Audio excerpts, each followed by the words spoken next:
جھوٹ کی سزا۔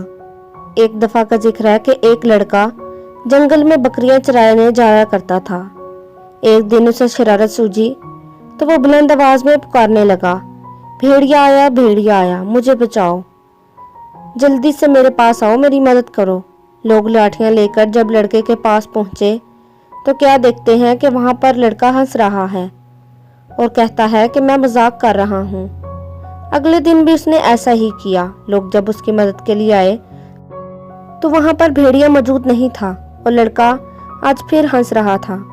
لوگوں کو بہت غصہ آیا، وہ واپس چلے گئے اور انہوں نے تہیہ کیا کہ اب لڑکے کی بات پر عمل نہیں کریں گے، وہ بہت جھوٹا ہے۔ تیسرے دن سچ مچ میں بھیڑیا آ گیا۔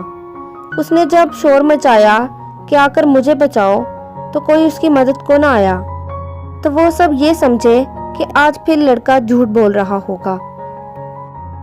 بھیڑیے نے کئی بکریاں چیر پھاڑ کر کھا لیں اور لڑکے نے درخت پر چڑھ کر اپنی جان بچائی۔ نتیجہ، جھوٹ کی سزا ضرور ملتی ہے۔